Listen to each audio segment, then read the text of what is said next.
Homélie du Père Gilbert Adam sur l'Évangile selon saint Luc, chapitre 11, versets 15 à 26. Mais certains d'entre eux dirent: C'est par Belzéboul, le chef des démons, qu'il expulse les démons. D'autres, pour le mettre à l'épreuve, cherchaient à obtenir de lui un signe venant du ciel. Jésus avait expulsé un démon. Nous rencontrons, maintenant encore, des situations où se trouve beaucoup de violence et de haine. Qu'est-ce que cela veut dire pour nous aujourd'hui que Jésus expulse les démons?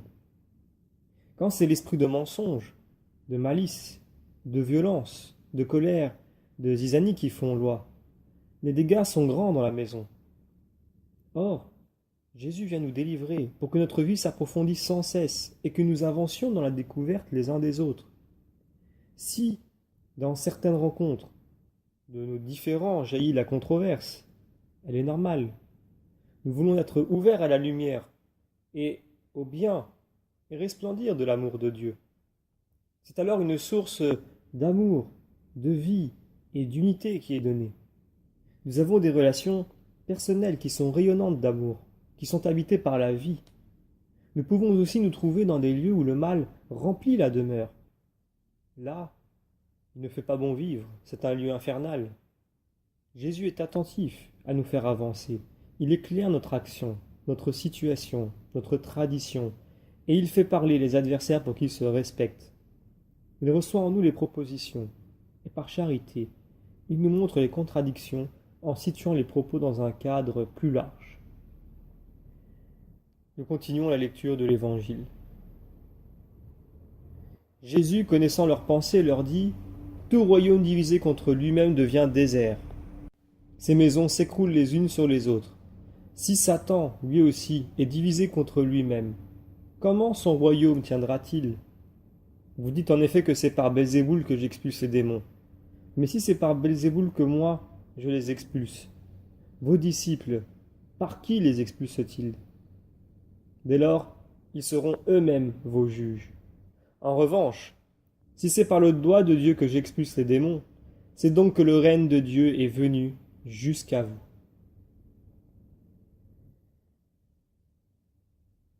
Jésus met en avant l'image du plus fort. Notre humanité peut être ouverte aux ténèbres, et Jésus nous éclaire.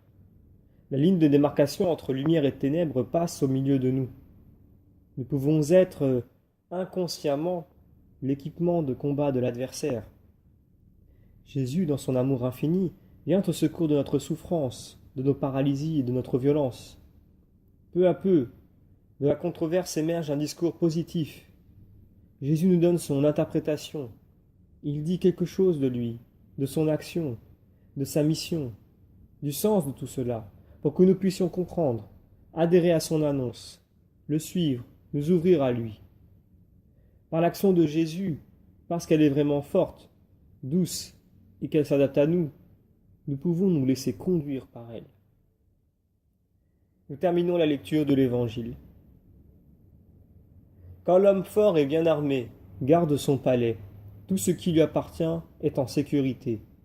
Mais si un plus fort survient et triomphe de lui, il lui enlève son armement auquel il se fiait, et il distribue tout ce dont il l'a dépouillé.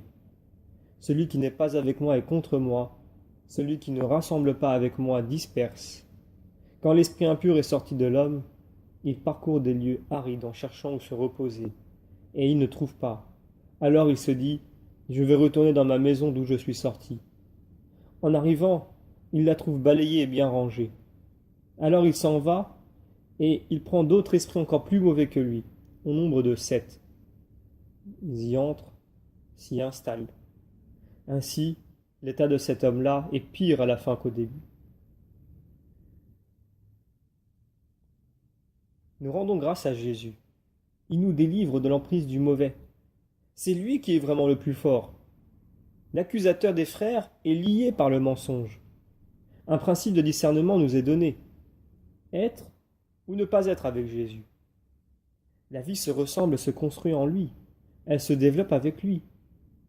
Au contraire, la division n'aide pas la vie, elle la bloque, l'empêche de devenir, de croître et de se développer.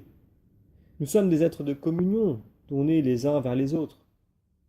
En accueillant l'autre avec amour et en lui manifestant notre amour, nous échappons au pouvoir de l'ennemi de la nature humaine. Nous voulons être avec Jésus, avec cet homme fort et inébranlable, dans lequel la force de Dieu agit.